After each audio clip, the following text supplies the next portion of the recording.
Hey everyone, this is Rick Briswells with the Sports Affiliation, and thanks a lot for coming and joining us. Really excited to be able to share with you what we're going to be doing over the next couple of months. But as you know, fantasy football is a really fun activity that we get to compete, we get to show off our football knowledge, and of course, we try to win each week and then ultimately the league championship.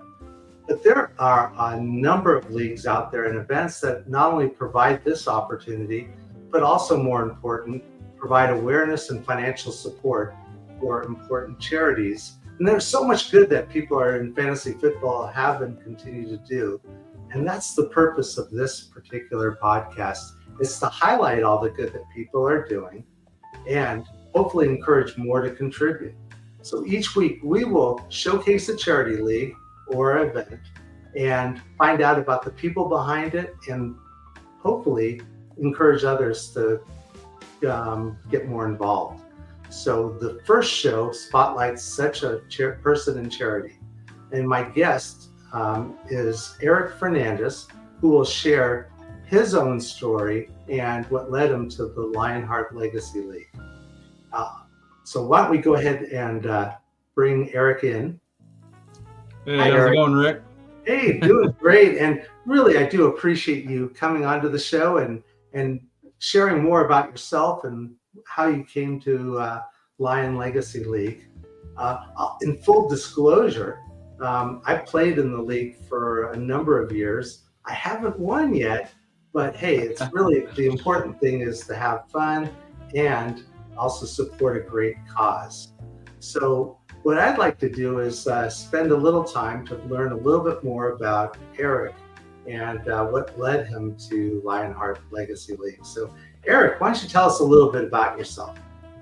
All right. Well, I'm from California, born and raised. And let's see, I've been playing fantasy football for about 15 years. And it's just been one of my favorite hobbies to do, getting together with the homelings and all that stuff. And about 5 years ago, I wanted to start a charity league, and so we started the Lionheart Legacy Fun Bowl, and it's grown a little bit over the years, and it's been a lot of fun to get to be a part of the fantasy community and meet lots of interesting people. And we're going to get into it a little bit later, but it was a part of the story with my son Ezra, who passed away. And fantasy football was one of those things that helped me through that struggle during that time. And so we can get into that a little bit later, but that's me. I'm Eric. Just happy to be here. Thanks for having me on. Thanks for being part of the Lionheart Legacy Bowl. Sorry you haven't won it yet. Maybe got to try a little harder.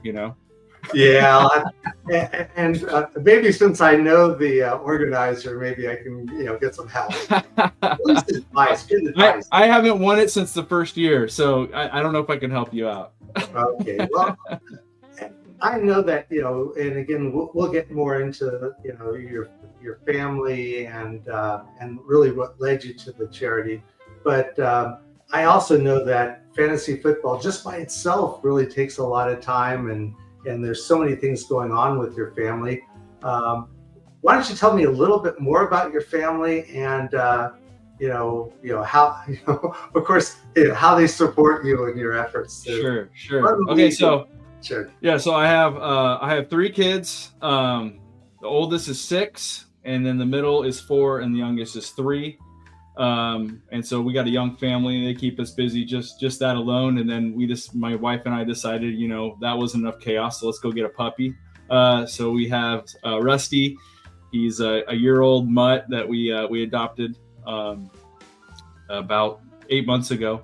And so, working full-time job, going to school too. I take one class at a time, working towards my bachelor's. And, I'm coaching T-ball starting up here next week, actually. And then my son's doing flag football right now on Sundays.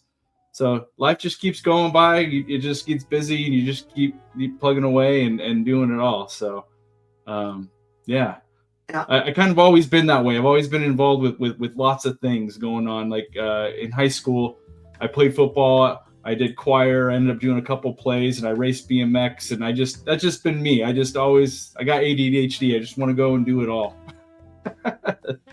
And so you mentioned a wife. Does she participate in the league, or does she play? No, I coaxed her into playing fantasy football once, and actually she ended up getting the championship with me, and she started colluding with all my buddies and trying to get all the players. And I was like, collusion's cheating, right? And she's so because she gets competitive, I get competitive. We kind of had to cancel family game night, because we're just too competitive. But she doesn't really follow football at all. She'll watch the 49ers with me just because she loves me. But she's starting to like it a little bit more now that our oldest is doing flag football. So she's starting to pay a little more attention to it.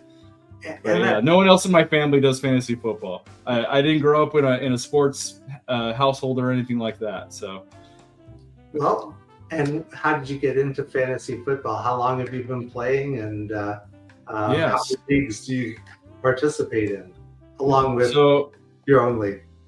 Okay, so my very first fantasy football league was a work league. I started the job that I'm at now 16 years ago.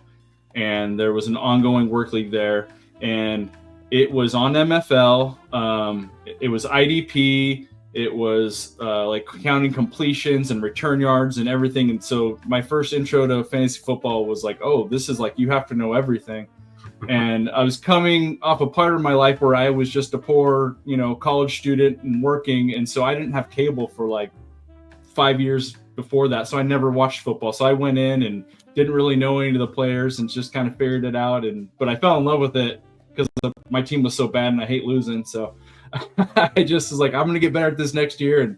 And then, we started the home league with some buddies, and that's been going on for about 14 years.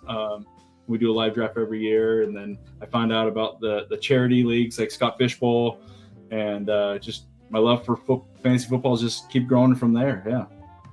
Well, and you're probably seeing folks in the chat that you're winning them over, and you're creating a lot of fans. Oh, sorry, I cannot pay attention to the chat and talk at the same time. That's quite okay. That's quite okay. Hey, also, and one of the things you've mentioned you mentioned you were in a work league, and I know that running a league must take a lot of time.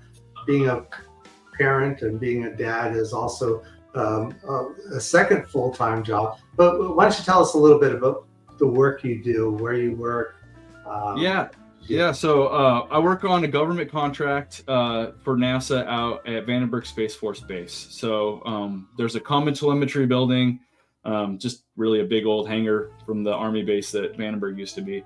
And we have a telemetry lab, we have a voice and video department, and we have networks. And we so when you watch the movies with NASA and they got the big control rooms, we have a number of those control rooms and labs for the spacecraft in there.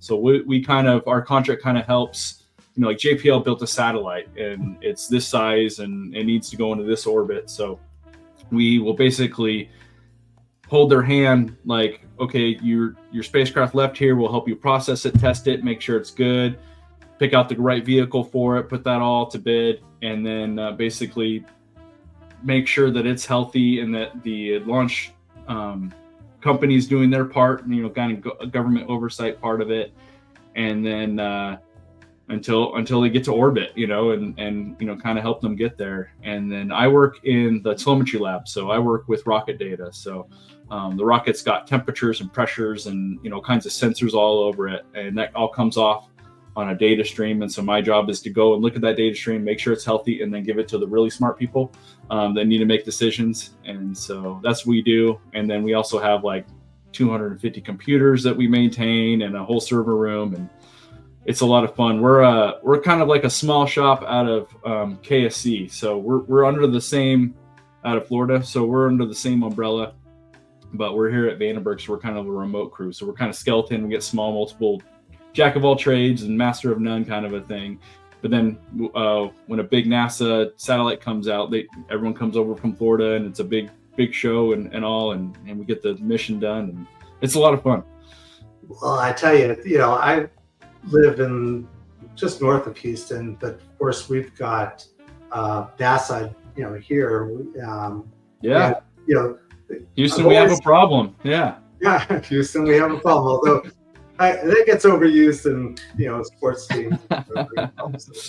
Houston sports teams have a lot of those, but one of the things that sounds pretty cool is to be able to say, "Hey, I know someone who's is the phrase. It's not rocket science." Well, I mean,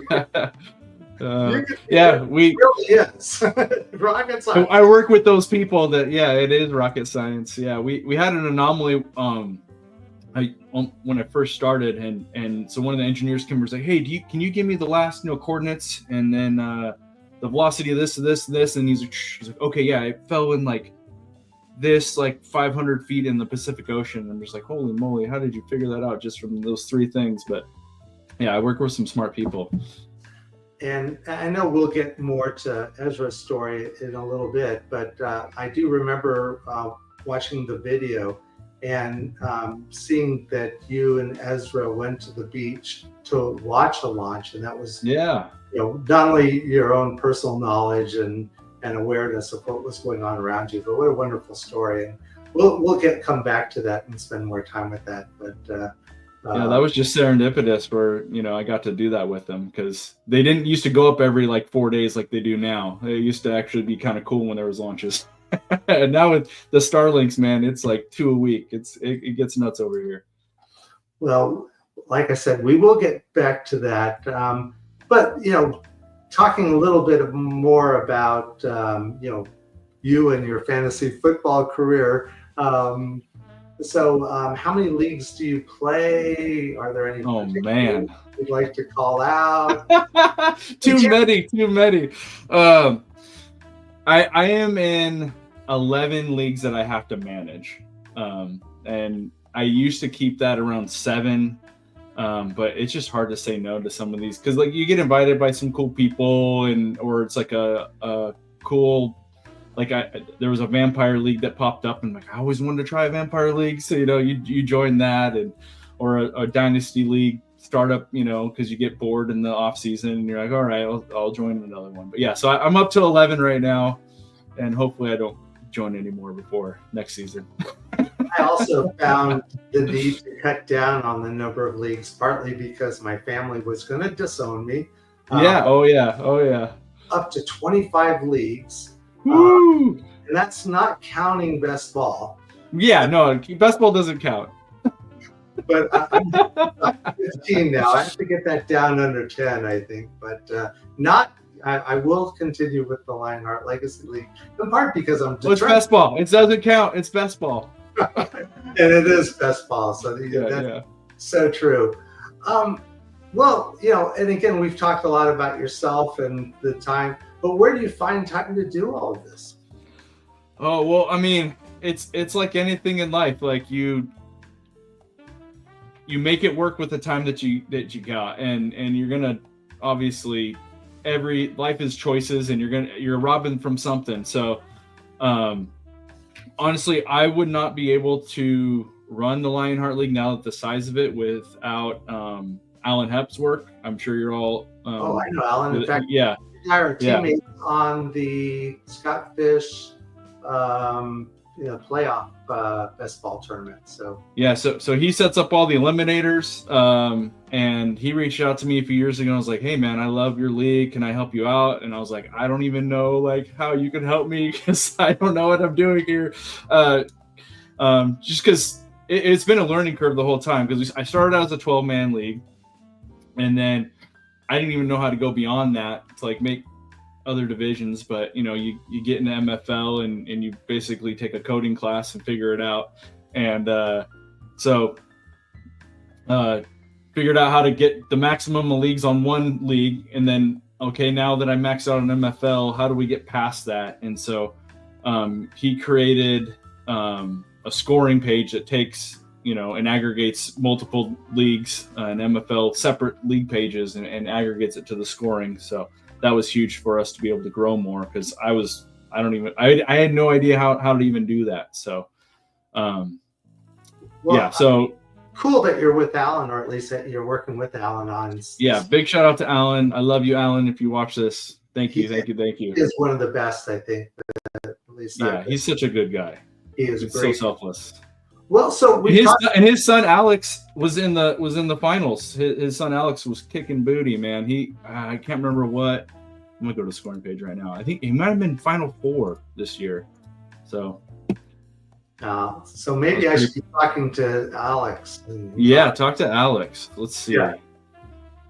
Alan and I are about mid-tier in terms of the best ball one and done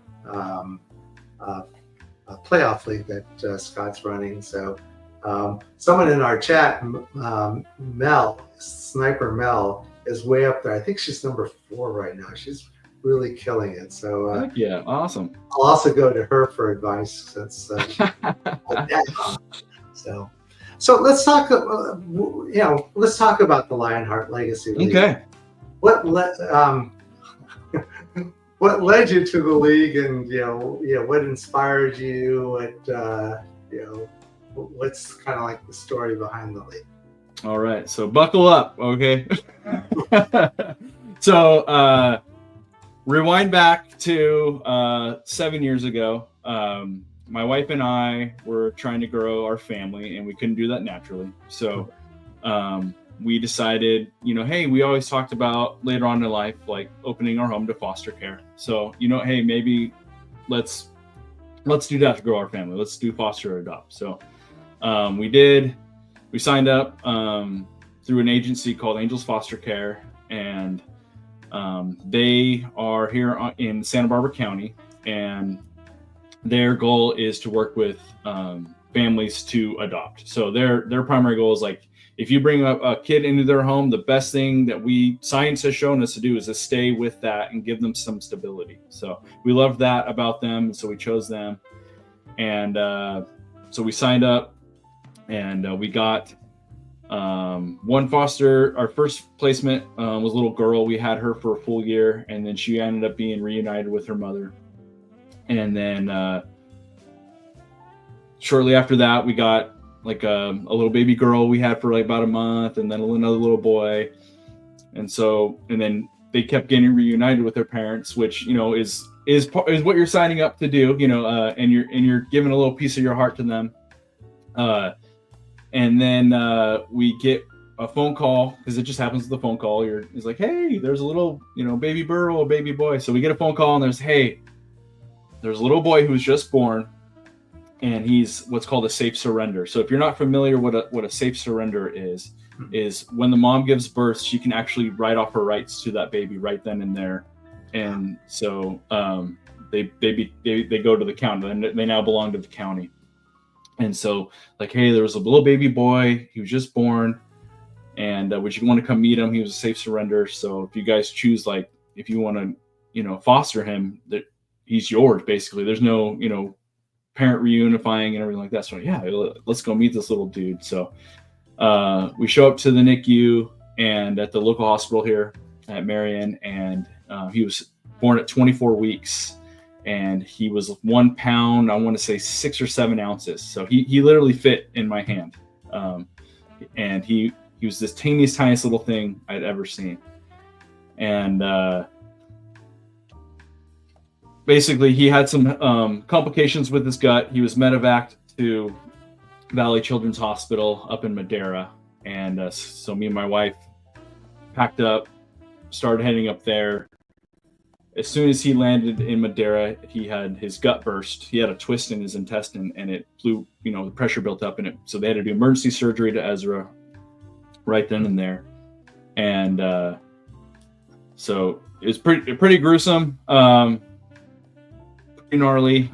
So we show up there, and we're living in the NICU basically, and staying in the hospital. Me and my wife were like doing shifts, and then at a certain point I like ran out of vacation days, so I had to go back to work. So I was bouncing back and forth between work and going up there, and we were waiting for him to get healthy enough after his first surgery to get basically his intestines were outside of his body, and they had to get put back in.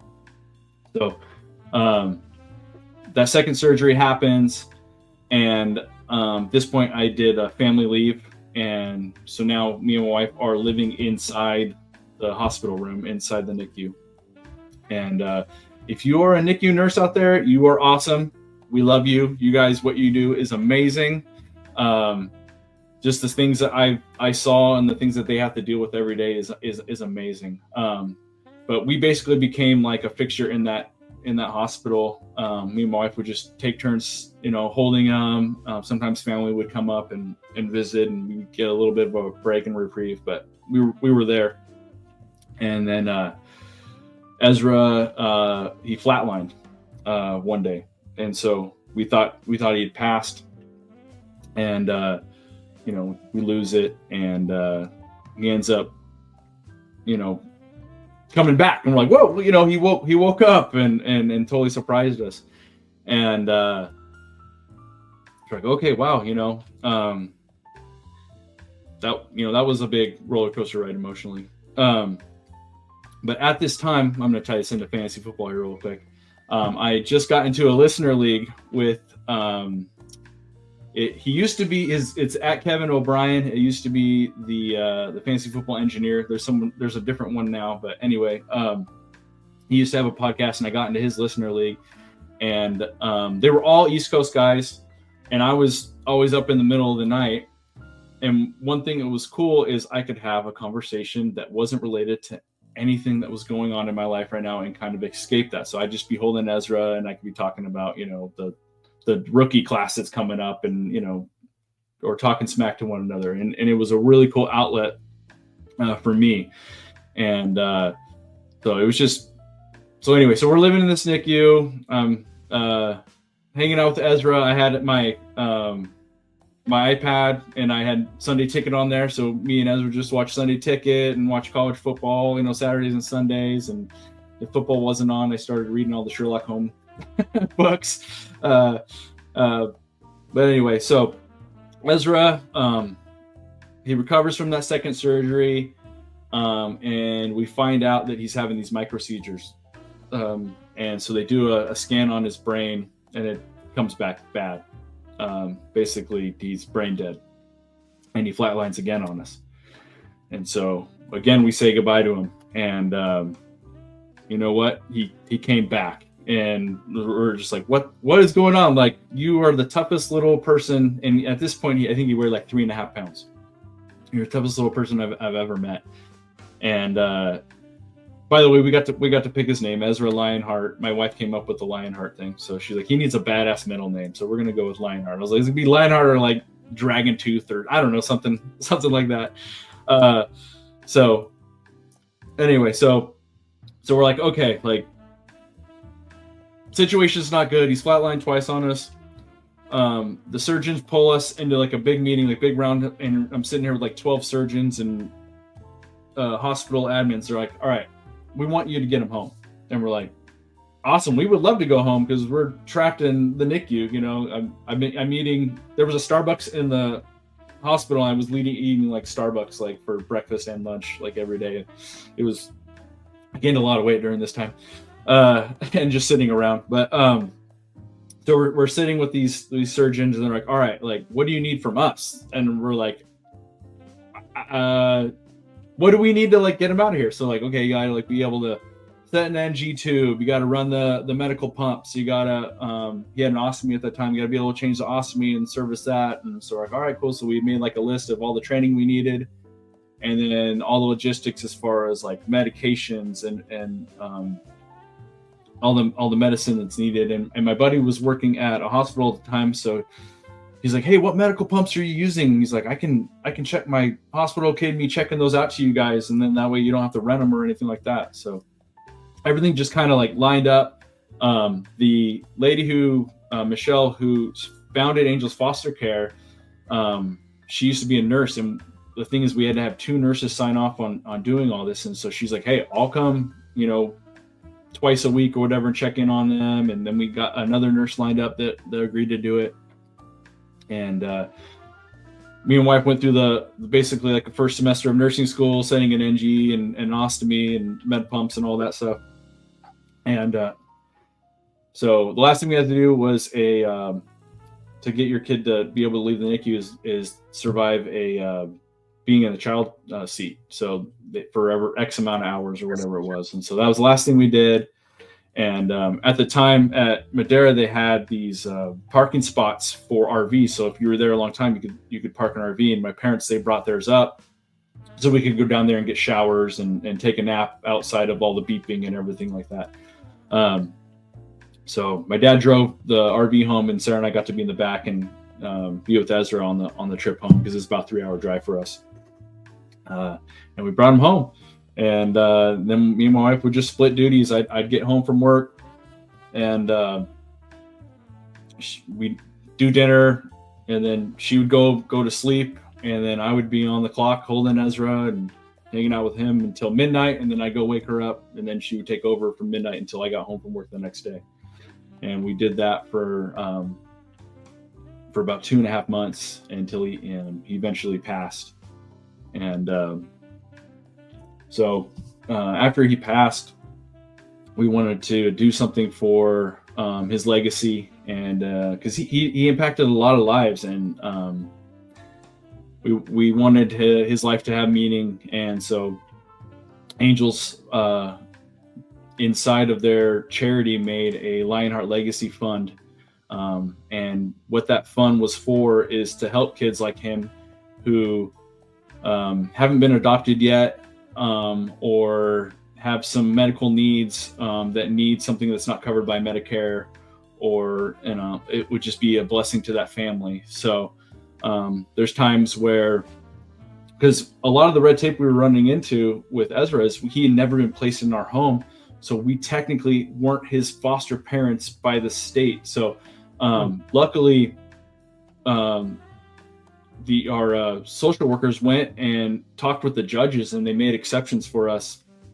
and a lot of this wouldn't have happened without them. So we wanted to be able to pass that on to other families and stuff. So there's times where a kid like cleft lip surgery, it's considered a cosmetic surgery, and so Medi-Cal won't cover it. And so there's times where Lionheart Legacy Fund is actually pitched in to help cover that cost. Or say a kid is medically fragile and needs to have a surgery, we'll buy the family a couple nights at a hotel, things like that. And then sometimes when a social worker is going and dropping off a kid, and say they don't have any tennis shoes or something like that, they'll be like, hey, look, here's a gift card for Target from the Lionheart Legacy Fund, and go get some tennis shoes, and so extra stuff like that. Just be an extra blessing to these kids, because they're already in a non-ideal situation. And so that's how the Lionheart Legacy Fund came about. And what it's about, it's to honor Ezra and his life, and to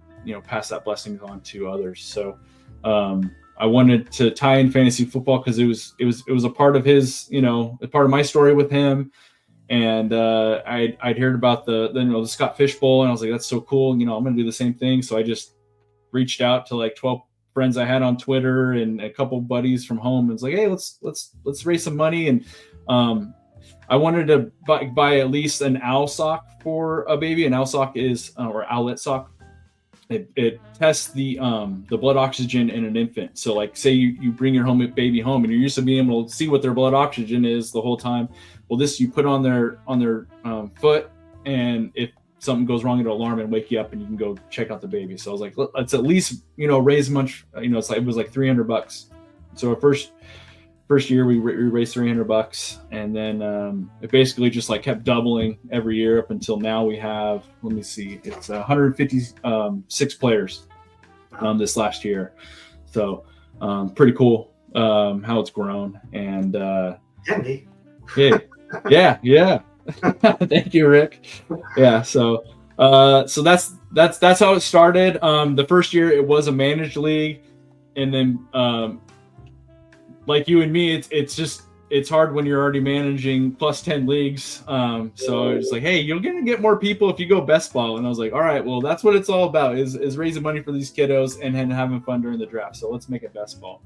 So yeah. I actually wanted to touch base on, and again, this is with foster parenting, and there's, I guess, the additional challenges even with a healthy foster child, you have to be a special parent who's able to, love on the child for a short period of time, and then be able to, let them go on their, somewhere else in their, yeah. So sometimes it's a long, like our first placement a year, man, that wrecked me. That was really, really hard, taking her down the driveway and putting her in the car seat and saying goodbye to her. Yeah, that was tough, but it was all good. It was all for, you took the hit for her, and I would do it all over again. Yeah. And I guess I can also, vouch for how wonderful, and they're, the people that work at specialized hospitals, especially for children, especially the NICU staff, the nurses there. We went through, something with our first child, and I couldn't imagine, not having the nurses, more than the doctors, but the nurses. Oh, 100%. Yeah. Team nurse. They helped us through the entire process with our daughter. So, it sounds like they continue to have contact with you. And I guess we'll hear more about, your story and your family's story as part of this, but they are wonderful, and again, they are as close to angels, I think, that we have. So 100%. A little bit more about the league, and how many. I think you said 5 years that you've been running this so far, or? Yeah. So we've done 5 years, it's grown from the first league was 12, now we're up to 156 people. And I'm hoping it just keeps growing from there, as word spreads out about it. And so thanks for having a show like this where I can share it, because without the fantasy football community, which is just amazing, I love this fantasy football community. It's such a caring community, and people just have really big hearts, and it's super cool. The people that have reached out that wanted to help me and stuff. At the beginning of Lionheart, I had randomly joined one of John Bosch's auction leagues, and he saw the jersey back here, and he's like, "Hey, tell me about that jersey." And I was like, "I don't know if you guys want to cry, but I'll tell you about it." And so he's like, "Dude, let me help you with your league." And so he's given me a lot of advice. So also, John Bosch, thank you for talking me into certain things and away from other things. Because one thing if you're going to run a charity league, which I think everyone should, find something that's don't do the Venmo, don't do the PayPal route, because it can freeze your money. Just FYI. So try to get it directly to the charity if you can. Well, in fact, I had a question. Would you encourage others to start a charity league? And 100%, yes, because you love fantasy football, and we all love helping this world, and being a part of it. We're all in this together, and there's people less fortunate. So take something you love and make it do good. Absolutely, and it's not that hard. It even at 156 now, knowing what I know, it's not that much work to set up. And there's times where I wish I could invest more time into it, but I got a young family and I'm busy and stuff like that. But you know what? It still grew to 156 with the amount of effort I'm doing. So I would definitely say yes, do it. Find something that is on your heart and go for it. And I guess I should know, so I shouldn't be really asking this question, but are there any special or unique rules or scoring that makes your league different?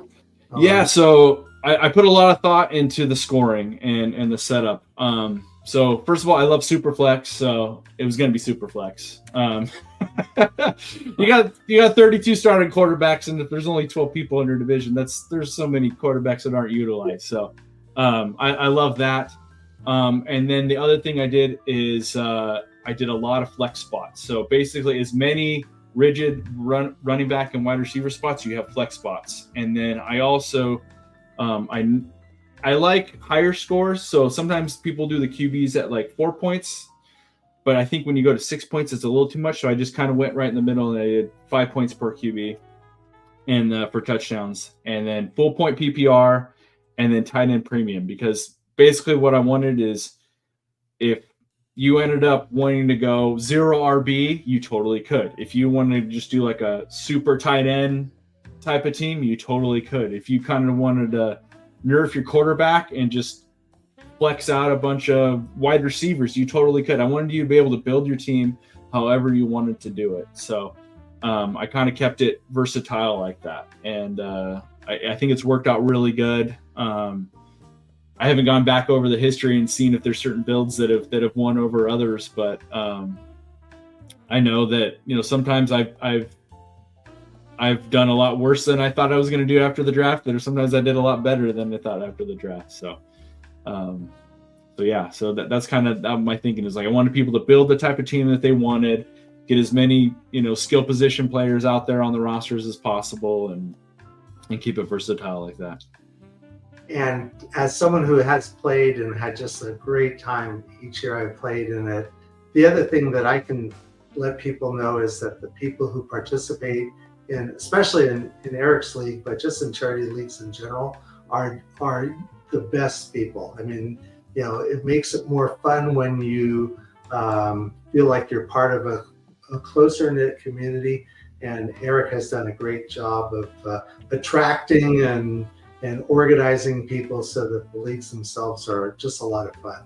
Yeah, I don't know if that's despite me or not, but yeah, it's a really good group of people. I'm in every single league chat, and it's always fun, you know, being in those. So, and that's a big part of it. You also do get people involved as a community through things like league chats, and that does help a lot. I mean, you know, again, I get to meet a lot of people that, you know, I think are, you know, fun people to know. That we're competitive, of course, so we're all trying to, you know, one up each other, but you know, ultimately, you know, we're loving on the fact that we're supporting such a great cause and a great person. So well, it's not me, it's for the kids. It's all for the kids. Nah.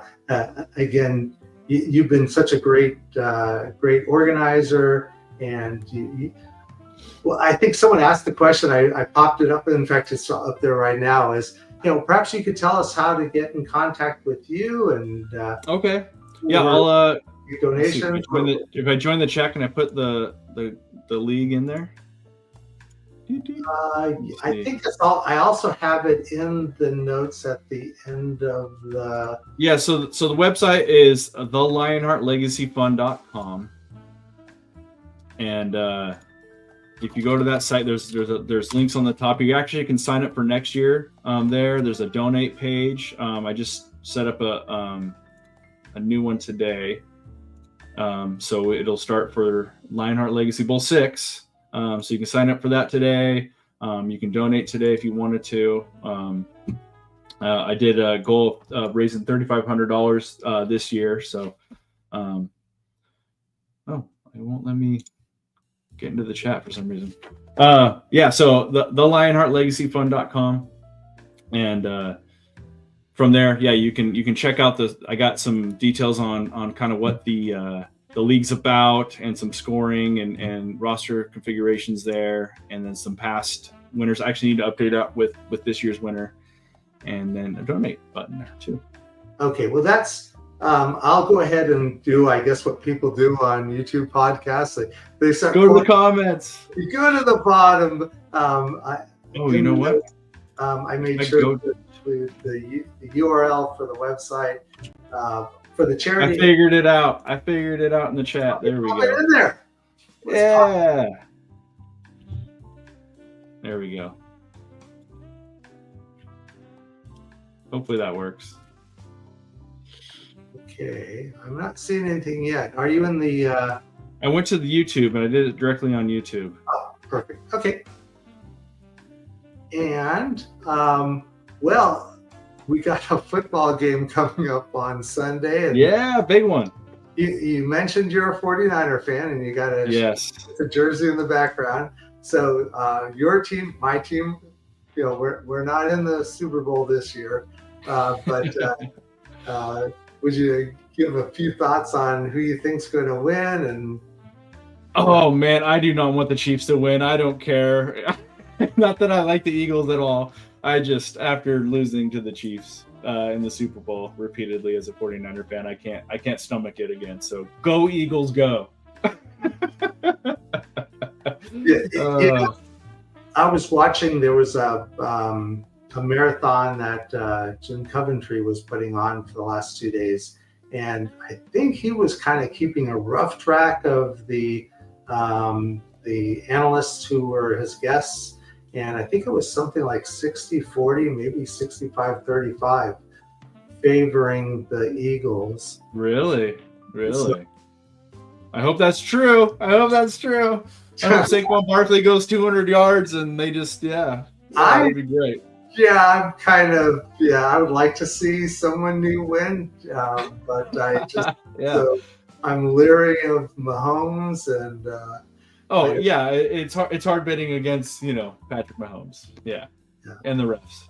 But whatever the outcome, it's going to be a good game. I mean, I think it's a 1 point spread right now, so there you go.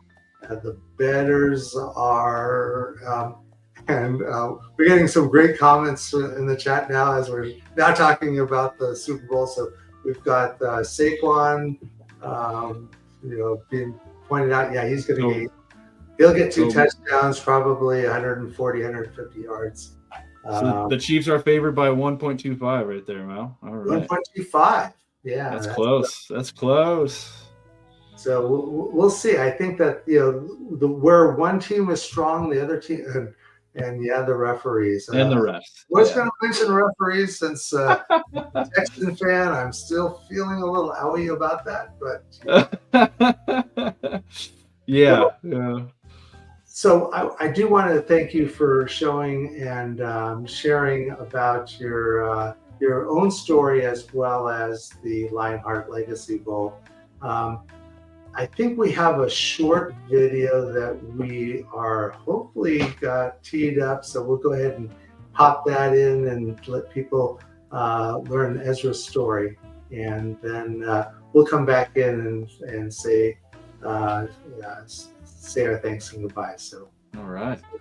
Please stay with us while we watch this short video.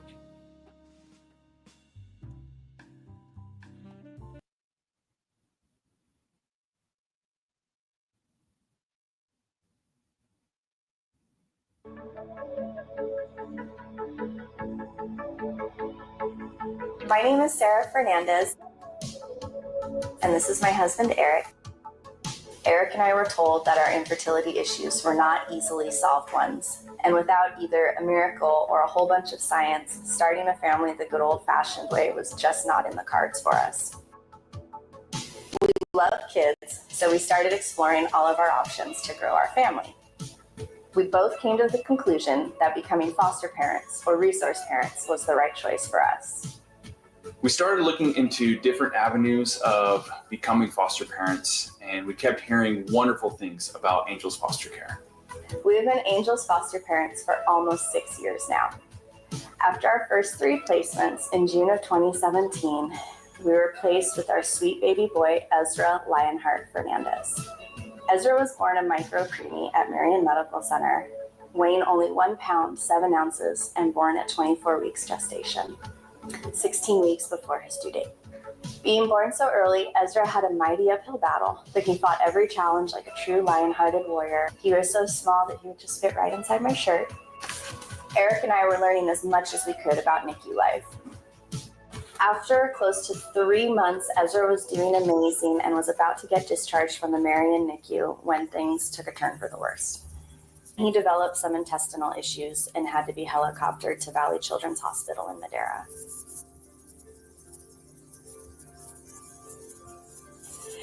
He had to undergo quite a few emergency surgeries, and the first one, he was so fragile that the medical team was afraid he wasn't even going to make it downstairs into the operating room. So they turned his NICU room into an emergency surgical room for his first 5-hour surgery. We were told that we needed to say our goodbyes to him that night because he wasn't going to make it more than a few hours. But once again, Ezra showed everyone what a true fighter he was. After 3 weeks of being fully sedated on countless medications and breathing machines, Ezra was conscious again, breathing on his own, and we were meeting with the medical team to see what the next steps were going to be. He had come through his second 5-hour surgery like a true champion. Those first few weeks at Valley Children's Hospital were a whirlwind, but our Angels team and our family and friends were right there along with us. Our Angel social worker, Jennifer, came up to visit us numerous times while we were in the hospital. It was looking like he was going to get to come home from the hospital, but then Ezra suddenly took a turn for the worse. Doctors discovered that he had suffered severe brain damage from all the trauma to his body, and he was having up to a couple hundred micro seizures a day. We were told we only had 24 hours left with him. However, we were still living in that hospital room a week later with Ezra. He was not done fighting or snuggling yet. Ezra, still being our foster child and not adoptive child yet, the amount of hoops that had to be jumped through and the mountains that had to be moved was overwhelming and exhausting. After so much planning, paperwork, and approvals, we were finally able to bring Ezra home with us. Michelle Arntz, who founded Angels Foster Care, even became one of our at-home nurses. We got to enjoy 2 beautiful months at home with him. Our most special memory of Ezra was we got to take him to Avila Beach, and it was the perfect day. The weather was beautiful, the sun was shining, the waves were just beautifully glistening.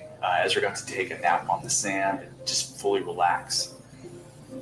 So I work on a NASA contract out of Vandenberg Air Force Base, so we support all of the launches out there. And on this day, there just happened to be a launch at the exact time that we were there. So Ezra and I went down to the water, and I kind of figured out where the launch was going to come from. And sure enough, we just got to see it coming up right there off the point over at Vandenberg Air Force Base. And that just was just so cool that me and him got to share a launch together. And I'll never forget that day. It was the perfect day. We were able to spend Thanksgiving, Christmas, and New Year's all together as a family, which is something we honestly didn't think was going to be possible. After Ezra passed in January of 2018, our Angels family was still there with us and so supportive.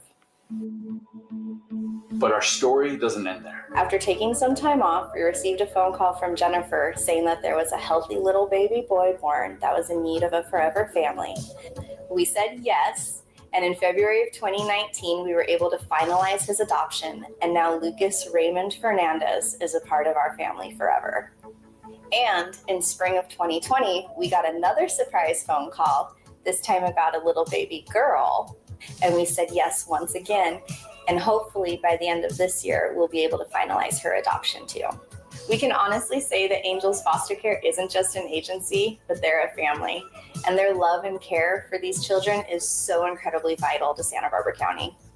Our Angels team has always been right there with us, loving, protecting, and fighting for these kids. Santa Barbara County is truly a better place because of Angels Foster Care.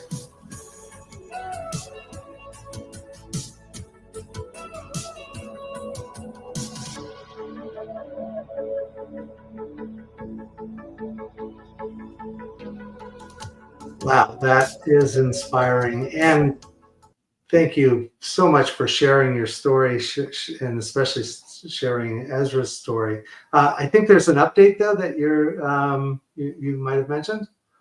Oh, so yeah. So now after that video was done, we now have another little baby boy, Silas. So we're now a family of 5. And we threw in a puppy too because we didn't have enough chaos. So, and Lucas is now doing flag football on Sundays. So on Super Bowl Sunday, my first game will be going to watch him. I'm tired. So he's having fun doing that. He scored a touchdown his first game, so he thinks football's easy.